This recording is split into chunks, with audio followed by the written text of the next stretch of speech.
లగచర్లలో collector అధికారులపై దాడి ఘటనపై ఉన్నత స్థాయి విచారణ జరుగుతోంది. ఇప్పటికే additional DGP, IG, SP Parigi police station కు చేరుకున్నారు. వికారాబాద్ జిల్లా కలెక్టర్పై దాడి ఘటనలో అసలు ఏం జరిగిందన్న విషయంపై అడిషనల్ డీజీపీ మహేష్ భగవత్ ప్రభుత్వానికి నివేదిక ఇవ్వనున్నారు. కలెక్టర్పై దాడి ఘటనలో ఇప్పటికే 3 కేసులు నమోదయ్యాయి. కేసులో నిందితుడిగా ఉన్న పట్నం నరేందర్ రెడ్డి రిమాండ్ రిపోర్టులో మాజీ మంత్రి, బీఆర్ఎస్ వర్కింగ్ ప్రెసిడెంట్ కేటీఆర్ పేరును ప్రస్తావించారు.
వికారాబాద్ జిల్లా లగచర్లలో కలెక్టర్ అధికారులపై దాడి ఘటనపై ఉన్నత స్థాయి విచారణ జరుగుతోంది. ఇప్పటికే additional DGP, IG, SP Parigi police station కు చేరుకున్నారు.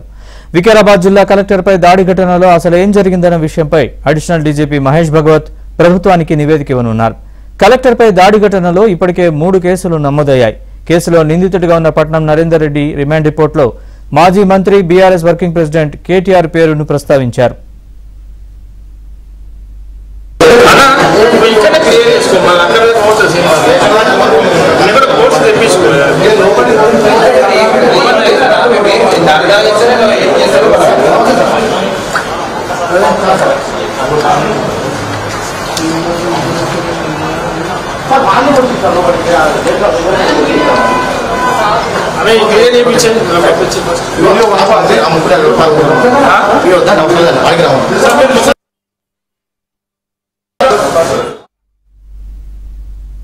లగచర్ల ఘటనలో తాజా అప్డేట్స్ కి సంబంధించి మరింత సమాచారాన్ని మా ప్రతినిధి బసవరాజ్ అడిగి తెలుసుకుందాం.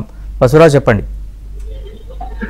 ఇవాళ ఉదయం నుంచి కూడా మొత్తం లగచర్ల ఘటన విషయంలో పరిగి కాన్సన్ట్రేటెడ్ గా పూర్తి వ్యవహారం నడుస్తుంది. మహేష్ భగవత్ ఇప్పటికే పరిగి పోలీస్ స్టేషన్ చేరుకున్నారు.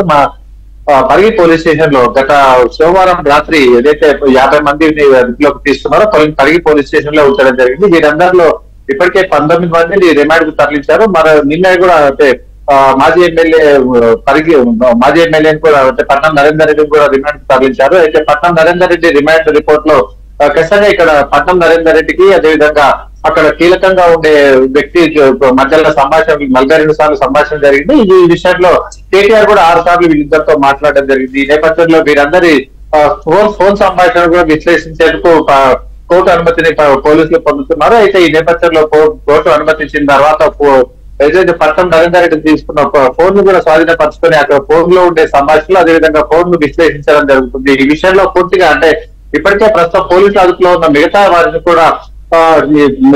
కూడా పలు అంశాలను రాబట్టేందుకు మహేష్ భగవత్ నేతృత్వంలో అక్కడ పోలీసులు కసరత్తు చేస్తున్నారు. మొత్తంగా ఇప్పటికీ 42 మంది పోలీసులు అదుపులో ఉన్నారు. దీనితో ఇంకా క్షుణ్ణంగా దర్యాప్తు కొనసాగుతుంది. వీరిలో ఎంతమందికి భూములు ఉన్నాయి, ఎంతమంది దాడిలో పాల్గొన్నారు, దాడిలో పాల్గొన్న వారికి భూమి ఉందా లేదా, ఈ విషయాల్లో కూడా చాలా క్లారిటీగా ఒక నివేదిక సిద్ధం చేస్తున్నారు. ఇప్పటికే దాదాపు 19 మందికి ఎలాంటి భూమి లేకున్నా కూడా ఇది దాడిలో పాల్గొన్నారని చెప్పి నిర్ధారణ అయింది. ముఖ్యంగా ఇక్కడ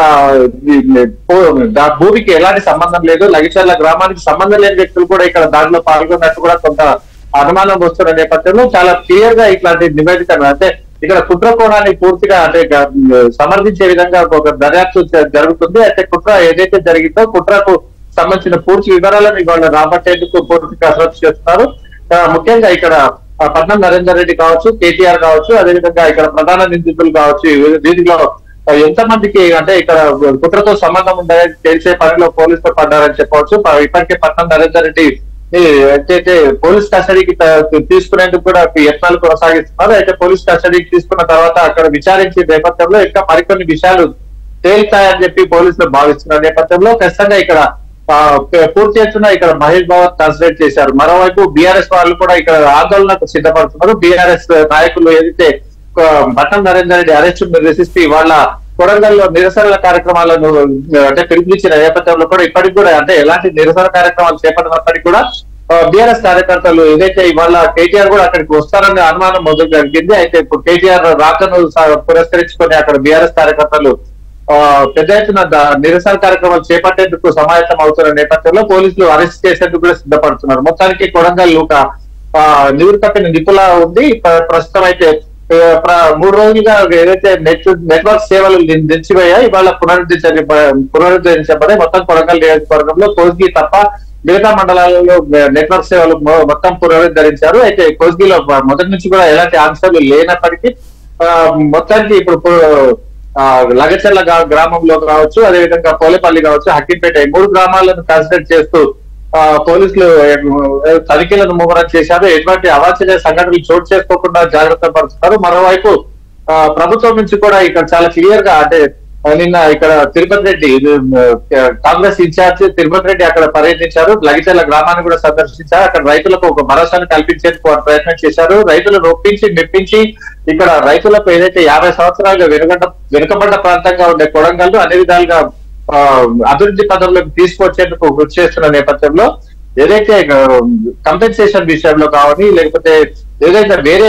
కారణాల చేత కానీ రైతులు ఏదైతే ఆబ్జెక్షన్స్ వ్యక్తం చేస్తున్నారు ఆబ్జెక్షన్స్ నివృత్తి చేసేందుకు ఖచ్చితంగా రైతులను నొప్పిస్తాం మెప్పిస్తాం ఇక్కడ ఫార్మర్ షెడ్యూల్ తీసుకొస్తామని చెప్పి కూడా ఇక్కడ కాంగ్రెస్ నాయకులు అదేవిధంగా తిరుపతి రెడ్డి వ్యక్తం చేసిన నేపథ్యంలో ఖచ్చితంగా రైతులు కూడా అంటే ఇక్కడ మనం మొత్తం 1300 ఎకరాలను సేకరించాల్సి ఉంది. 1300 ఎకరాల్లో 700 ఎకరాలు గవర్నమెంట్ అసైడ్ ల్యాండ్ అవుతుంది. 600 ఎకరాలు మాత్రమే రైతులు సేకరించాల్సి ఉంది. ఇట్లా మొత్తం వ్యవహారాన్ని కూడా చాలా కీన్ గా అబ్జర్వ్ చేస్తున్నారు.